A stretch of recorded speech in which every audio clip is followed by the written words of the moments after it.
महर्षि दयानंद जी के ग्रंथ सत्यार्थ प्रकाश में ईश्वर के वेदोक्त यथार्थ स्वरूप को हम जान रहे हैं। 7वें समोल्लास में बताया गया है कि ईश्वर कभी शरीर धारण व जन्म नहीं लेता, उसमें छिद्र नहीं होता, नाड़ी आदि के बंधन में नहीं आता, कभी पापाचरण नहीं करता और उसमें क्लेश दुख अज्ञान कभी नहीं होता। जो परमेश्वर के भरोसे आलसी होकर बैठे रहते हैं वे महामूर्ख हैं, क्योंकि जो परमेश्वर की पुरुषार्थ करने की आज्ञा है उसको जो कोई तोड़ेगा वह सुख कभी ना पावेगा। यजुर्वेद का मंत्र दिया है, कुर्वन्नेवेह कर्माणि, 40वें अध्याय का दूसरा मंत्र है। इसका अर्थ दिया है, परमेश्वर आज्ञा देता है कि मनुष्य 100 वर्ष पर्यंत अर्थात जब तक जीवे तब तक कर्म करता हुआ जीने की इच्छा करे, आलसी कभी ना हो। देखो, सृष्टि के बीच में जितने प्राणी हैं अथवा अप्राणी, वे सब अपने अपने कर्म और यत्न करते ही रहते हैं। जैसे पिपीलिका आदि सदा प्रयत्न करते, पृथ्वी आदि सदा घूमते और वृक्ष आदि सदा बढ़ते घटते रहते हैं। देखो, पृथ्वी का भी उदाहरण दिया है, कुर्वन्नेवेह कर्माणि। जैसे पृथ्वी सदा घूमती रहती है, वैसे मनुष्यों को सदा पुरुषार्थ करते रहना चाहिए, कम से कम विश्राम, अधिक से अधिक काम। और पिपीलिका का उदाहरण दिया है, वृक्ष का उदाहरण दिया है। तो पृथ्वी आदि सदा घूमते और वृक्ष आदि सदा बढ़ते घटते रहते हैं, वैसे यह दृष्टांत मनुष्यों को भी ग्रहण करना योग्य है। जैसे पुरुषार्थ करते हुए पुरुष का सहाय दूसरा भी करता है, वैसे धर्म से पुरुषार्थी पुरुष का सहाय ईश्वर भी करता है।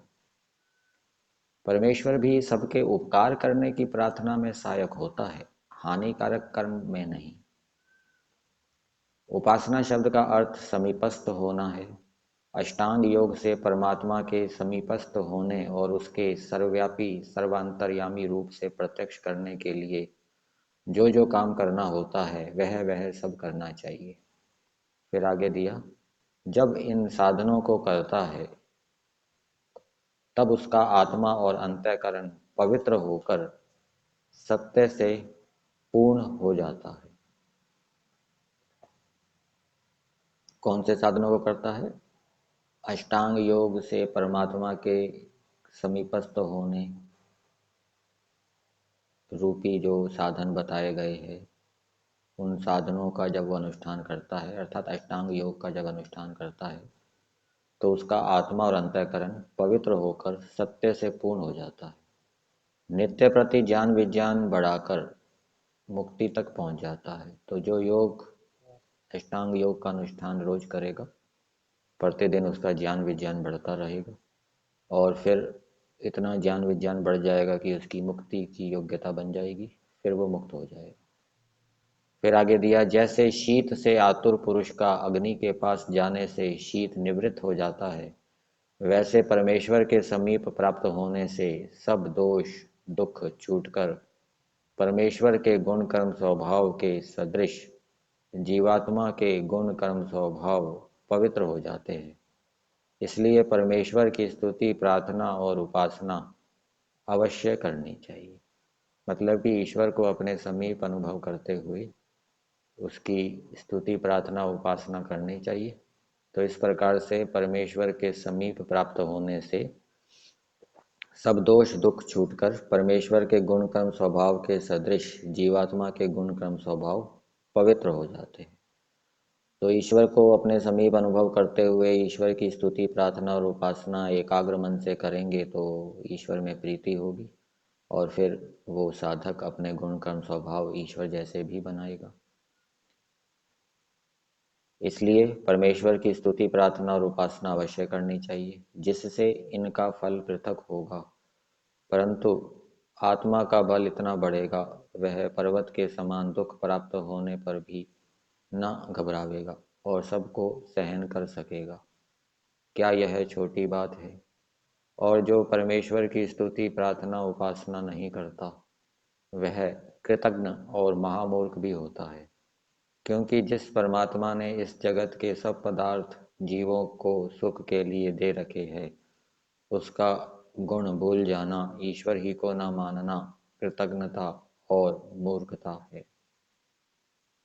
परमेश्वर के हाथ नहीं परंतु अपनी शक्ति रूप हाथ से सबका रचन ग्रहण करता, पग नहीं परंतु व्यापक होने से सबसे अधिक वेगवान, चक्षु का गोलक नहीं परंतु सबको यथावत देखता, श्रोत्र नहीं तथापि सबकी बातें सुनता, अंतःकरण नहीं परंतु सब जगत को जानता है, और उसको अवधि सहित जानने वाला कोई भी नहीं। उसी को सनातन, सबसे श्रेष्ठ, सब में पूर्ण होने से पुरुष कहते हैं। वह इंद्रियों और अंतःकरण के बिना अपने सब काम अपने सामर्थ्य से करता है। ना कोई परमात्मा के तुल्य और ना अधिक है। सर्वोत्तम शक्ति अर्थात जिसमें अनंत ज्ञान, अनंत बल और अनंत क्रिया है, वह स्वाभाविक अर्थात सहज उसमें सुनी जाती है। जो परमेश्वर निष्क्रिय होता तो जगत की उत्पत्ति स्थिति प्रलय ना कर सकता, इसलिए वह विभू तथापि चेतन होने से उसमें क्रिया भी है। प्रश्न: जब परमेश्वर क्रिया करता होगा तब अंत वाली क्रिया होती होगी वह अनंत? उत्तर: जितने देश काल में क्रिया करनी उचित समझता है उतने ही देश काल में क्रिया करता है, ना अधिक ना न्यून, क्योंकि वह विद्वान है। मतलब कि जितने देश में जितने समय तक क्रिया करनी परमेश्वर उचित समझता है उतने ही समय तक उस देश में परमेश्वर क्रिया करता है, क्योंकि वह विद्वान है।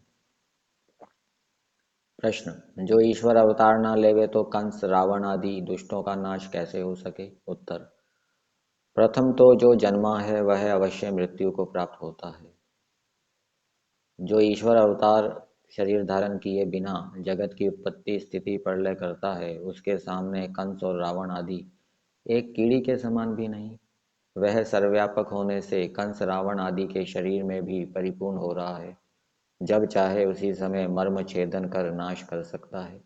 भला इस अनंत गुण कर्म स्वभाव युक्त परमात्मा को एक क्षुद्र जीव के मारने के लिए जन्म मरण युक्त कहने वाले को मूर्खपन से अन्य कुछ विशेष उपमा मिल सकती है? और जो कहे कि कोई कहे कि भक्तजनों के उद्धार करने के लिए जन्म लेता है, तो भी सत्य नहीं, क्योंकि जो भक्तजन ईश्वर की आज्ञानुकूल चलते हैं उनके उद्धार करने का पूरा सामर्थ्य ईश्वर में है। क्या ईश्वर के पृथ्वी, सूर्य, चंद्र आदि जगत को बनाने, धारण और प्रलय करने रूप कर्मों से कंस, रावण आदि का वध और गोवर्धन आदि पर्वतों को उठाना बड़े कर्म हैं? जो कोई इस सृष्टि में परमेश्वर के कर्मों को विचार करे तो न भूतो न भविष्यति, ईश्वर के सदृश कोई न है न होगा। और युक्ति से भी ईश्वर का जन्म सिद्ध नहीं होता। जैसे कोई अनंत आकाश को कहे कि गर्भ में आया और मुट्ठी में धर लिया, ऐसा कहना कभी सच नहीं हो सकता, क्योंकि आकाश अनंत है और सब में व्यापक है। इससे ना आकाश बाहर आता और ना भीतर जाता। वैसे ही अनंत सर्वव्यापक परमात्मा के होने से उसका आना जाना कभी सिद्ध नहीं हो सकता। जाना आना वहां हो सकता है जहां ना हो।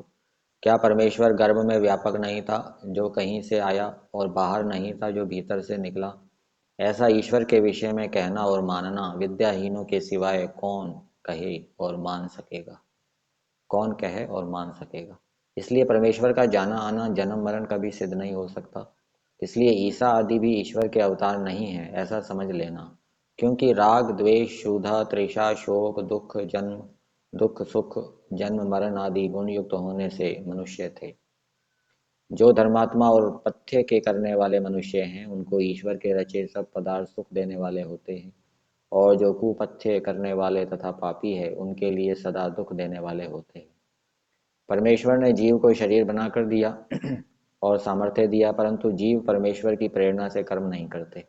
यदि परमेश्वर की प्रेरणा से जीव कर्म करता, अर्थात यदि परमेश्वर कर्म कराता होता, तो कोई जीव पाप नहीं करता, क्योंकि परमेश्वर पवित्र और धार्मिक होने से किसी जीव को पाप करने में प्रेरणा नहीं करता।